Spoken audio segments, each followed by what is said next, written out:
नमस्कार मित्रांनो, Marathi book review चॅनलमध्ये आपलं स्वागत आहे. मित्रांनो, एकदा एका महत्त्वाच्या प्रकल्पावर 70 वैज्ञानिक काम करत होते.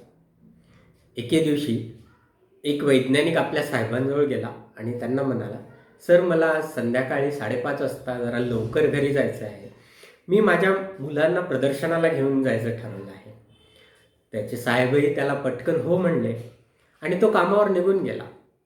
पण प्रकल्प महत्त्वाचा होता आणि त्या वैज्ञानिकाला कामातही प्रचंड आवड होती. त्यामुळे तो कामात इतका गुंगला, की वेळ कसा जातोय हे त्याला कळतच नव्हतं. त्याचे साहेब अधूनमधून येऊन त्याला बघून जात होते. परंतु तो कामात इतका मग्न झाला होता, की त्याला संध्याकाळचे 8 वाजलेले सुद्धा कळाले नाहीत.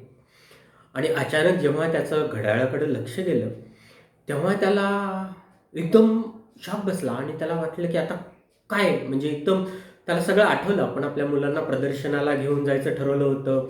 आपण 5:30 वाजता लवकर जाणार होतो आणि नेमकं आजच त्याला उशीर झाला. आणि मग त्याने लगबगीने त्याच्या डोळ्यासमोर तारे उभे राहिले आणि त्याला वाटलं आता घरी गेल्यावर काही खरं नाही. मुलं उदास होऊन बसलेले असतील. आपली बायको आपल्यावर रागावेल. आणि मग त्याने पटकन गडबडीने सगळं पॅकअप केलं आणि घरी गेला. दारावरची बेल वाजवताना त्याला वाटत होतं, की आता आपलं काही खरं नाही.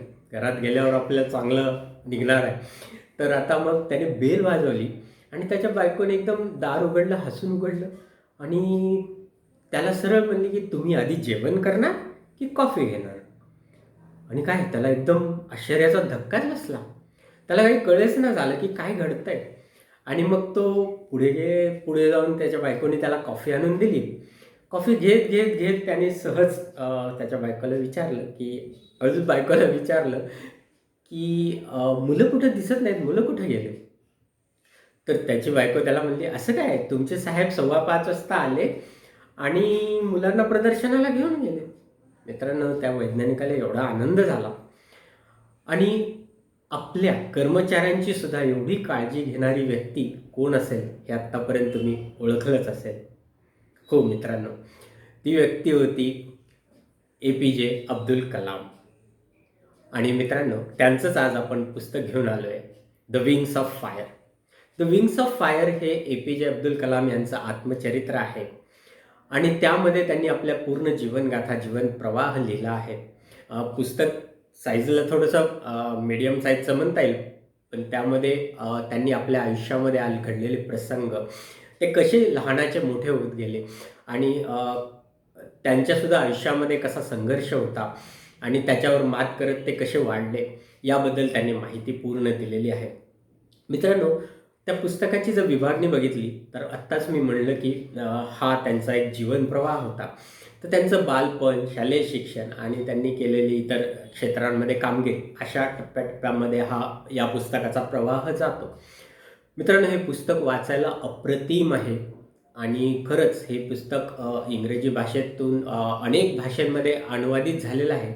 मराठीमध्ये सुद्धा त्याची कॉपी अवेलेबल आहे, अनुवाद झालेला आहे. इतकंच काय, तर मल्याळम, चायनीज भाषेमध्ये सुद्धा हे पुस्तक उपलब्ध आहे. तर मित्रांनो, पुस्तकाची भाषा सोपी आहे, समजायला खूप छान आहे. यामुळे आपल्याला या पुस्तकाला वाचल्यावरून एक गोष्ट कळू शकते, की एखाद्या छोट्या गावात जन्म होऊन सुद्धा जर व्यवस्थितपणे आपण जीवनाशी दोस्ती करत जर जगलो आणि आपण जे आपल्या आजूबाजूला जे काही आहेत लोक, त्यांच्याकडून पुष्कळसं शिकत गेलो, तर आपण कसे सर्वोच्च पदापर्यंत जाऊ शकतो आणि आपलं जीवन कसं फुलवू शकतो, हे आपल्याला या पुस्तकामधून लक्षात येईल. मित्रांनो, ए-पी-जे कलाम यांच्याबद्दल जर अब्दुल कलाम यांच्याबद्दल जर सांगायचं झालं, तर ते इतकं प्रिय व्यक्तिमत्व आहे, की किंबहुना कुठेच त्यांची द्वेष करणारी व्यक्ती सापडणं फार मुश्किल आहे. आणि मित्रांनो, त्यांना भरपूर पुरस्कारसुद्धा भेटले.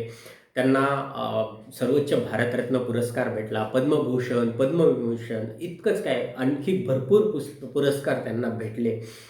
आणि मित्रांनो, त्यांचे राहणीमान अतिशय साधं आणि सरळ होतं. त्यांनी साधा टीव्ही, गाडी, बंगला काही खरेदी केलं नाही. हां, त्यांना पुस्तक वाचनाची मात्र आवड होती. आणि मित्रांनो, या इतक्या महान व्यक्तिमत्त्वाचा, देशभक्त व्यक्तिमत्त्वाचा जो जन्म आहे रामेश्वरम येथे झाला. आणि लहानपणापासून पुस्तकामध्ये मी आत्ता सांगितलं की त्यांचं बालपण हे सुरुवातीला वर्णन केलं आहे. त्यांचे वडील हे एक धार्मिक व्यक्ती होते एका मशिदीमध्ये आणि त्यांच्या वडिलाची रामेश्वरमच्या मुख्य पुजाऱ्याशी मैत्री होती. त्यामुळे त्या पुजाऱ्याच्या मुलाशी सुद्धा यांची मैत्री जडली आणि वडील हे शिस्तप्रिय असल्यामुळे त्यांच्यावर सुद्धा APJ कलामांवर सुद्धा अब्दुल कलामांवर सुद्धा त्याचा खूप परिणाम झाला आणि रामेश्वरमच्या मंदिराच्या पुजाऱ्याच्या मुलासोबत ते खूप खेळले, वाढले आणि त्यामुळे त्यांच्या जीवनामध्ये धार्मिक किंवा वर्णवाद याला बिलकुल थाराच नव्हता. त्यांना सर्व धर्मसमभाव त्यांच्यामध्ये होता असं म्हणायला काही हरकत नाही. आणि मित्रांनो, या व्यक्तीने जेव्हा शिकत होते तेव्हा त्यांनी सगळ्याकडून आपले शिक्षक, त्यानंतर मित्र, आपले कुटुंब यांच्याकडून भरपूर गोष्टी ते शिकत गेले. त्याचं वर्णन त्यांनी पुस्तकामध्ये सुद्धा केलेलं आहे. मित्रांनो, त्यांची अजून एक मोठी गोष्ट आपल्याला सांगता येईल, ती म्हणजे पूर्ण पुस्तक वाचत असताना त्यांनी कुठेही स्वतःची स्तुती केलेली आपल्याला आढळत नाही. ते नेहमी दुसऱ्यांबद्दल लिहित आहेत, दुसऱ्याबद्दल बोलत आहेत, त्याच्यातला मोठेपणा ओळखून ते त्याच्याबद्दल लिहित आहेत. त्यांचं एक खूप जलालुद्दीन नावाच्या व्यक्तीसोबत त्यांचं खूप जमायचं, खूप चर्चा व्हायची आणि त्या जलालुद्दीनसोबत त्यांची चर्चा होत असताना त्यांच्यामध्ये सकारात्मक दृष्टिकोन पूर्णतः डेव्हलप झाला. आणि मित्रांनो, हा जलालुद्दीन त्यानेच APJ अब्दुल कलामांना जाणीव करून दिली की ते ज्या छोट्याशा गावात राहत आहेत त्या गावाच्या बाहेरही खूप मोठं विश्व आहे आणि ते विश्वामध्ये खूप काही करण्यासारखं आहे, हे त्यांनी त्याला समजून सांगितलं. मित्रांनो, APJ कलामांनी लहानपणीसुद्धा आर्थिक परिस्थितीमुळे सुद्धा म्हणता येईल एका मध्यमवर्गीय कुटुंबात जन्मलेले असल्यामुळे अगदी कांदा विकणे, बिडी सिगरेटसुद्धा विकणे किंवा त्यांनी वर्तमानपत्रे त्या काळी वर्तमानपत्र विकायचं. त्या काळी रामेश्वरमच्या स्टेशनवर ट्रेन थांबत नव्हती, तर त्यांना ते चालत्या ट्रेनमधून ते कॅच करावं लागायचे. अशी अवघड कामेसुद्धा त्यांना करावी लागलेली आहेत. मित्रांनो, पुढच्या शिक्षणामध्ये कलामांनी BSc फिजिक्सला ॲडमिशन घेतलं, पण त्यांना नंतर लक्षात आलं की फिजिक्समध्ये आपला काही इंटरेस्ट नाही. मग त्यांनी इंजिनिअरिंगला MITला ॲडमिशन घ्यायचं ठरवलं. पण आर्थिक परिस्थितीमुळे इथे त्यांच्या बहिणीने त्यांना खूप मदत केली.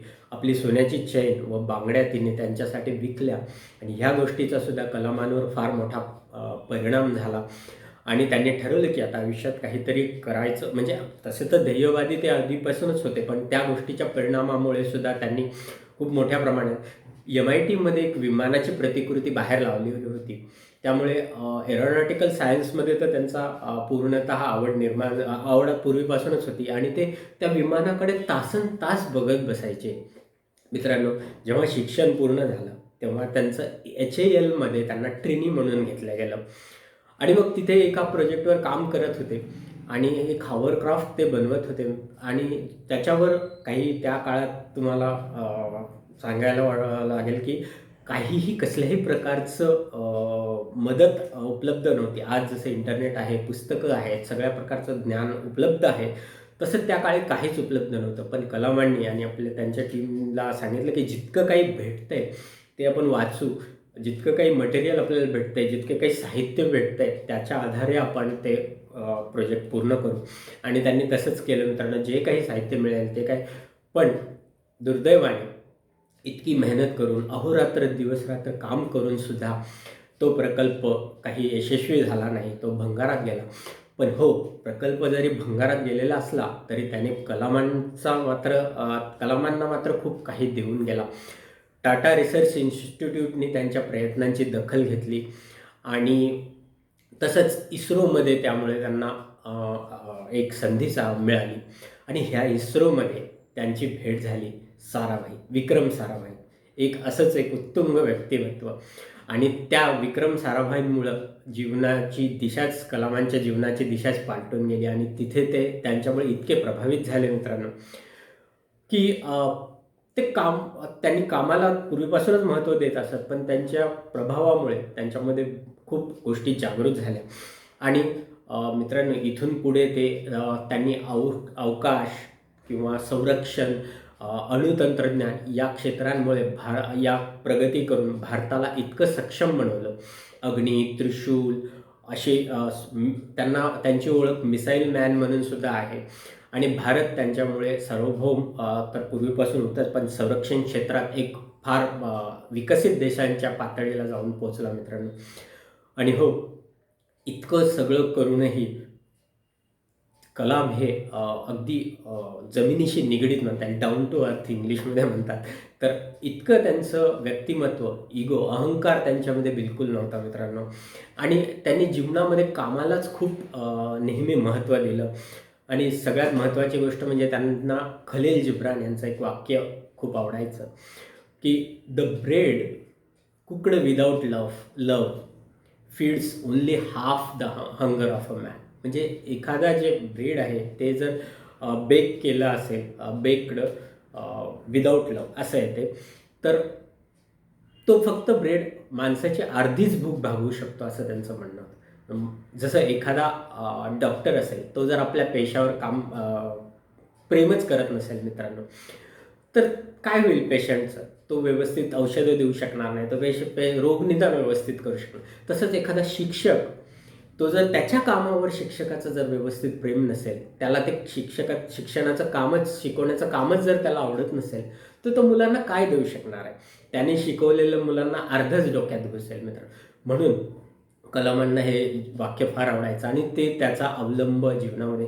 मित्रांनो, कलाम जेव्हा हे जग सोडून गेले, तेव्हा अक्षरशः ते लेक्चर देत होते, मुलांना शिकवतच होते. म्हणजे यावरून त्यांची पातळी आपल्याला लक्षात येते. आणि हो, आत्तापर्यंत मी ह्या पुस्तकाबद्दल सांगितलं. मी वाचलेलं आहे हे पुस्तक. मी मराठीतून पण वाचलं, इंग्रजीमधून पण वाचलं. दोन्ही प्रतिकृती समजायला सोप्या. आणि मित्रांनो, हा जीवन प्रवाह आहे आणि यातून आपल्याला कळू शकतं की अगदी साध्या कुटुंबात, मध्यमवर्गीय कुटुंबात जन्मून सुद्धा आपण कशा पद्धतीने आपल्या जीवनात कितीही संघर्ष येऊ, आपण कशा पद्धतीने मोठे होऊ शकतो. कलामांनी आपल्या देशाचं सर्वोच्च पद, राष्ट्रपती पदसुद्धा भूषवलं मित्रांनो. आणि हो, या पुस्तकाला वाचायचा मी तुम्हाला खूप आग्रह करेल. आणि कारण या पुस्तकाची भाषा साधी, सोपी, सरळ आहे. आणि हो, हे पुस्तक आपल्याला खूप काही देऊन जातं मित्रांनो. आपल्याला कळतं, इवन आपल्याला यासुद्धा गोष्टीची जाणीव होऊ शकते की जे शास्त्रज्ञ लोक आहेत ते कसे काम करतात, वैज्ञानिकांच्या आयुष्यामध्ये सुद्धा कशा प्रकारचे संकटे येतात, आणि त्या क्षेत्रातले सुद्धा आपल्याला हे पुस्तक अतिशय मनोरंजक आहे. त्यामुळे मी परत एकदा आवर्जून तुम्हाला हे वाचण्यासाठी आग्रह करेल. तुम्ही कुठल्याही भाषेत ते वाचू शकता. आणि जर माझा हा रिव्ह्यू जर तुम्हाला आवडला असेल, तर मित्रांनो, या व्हिडिओला लाईक, शेअर करायला विसरू नका. आणि चॅनलला जर सबस्क्राईब केलं नसेल तर नक्की सबस्क्राईब करा. धन्यवाद.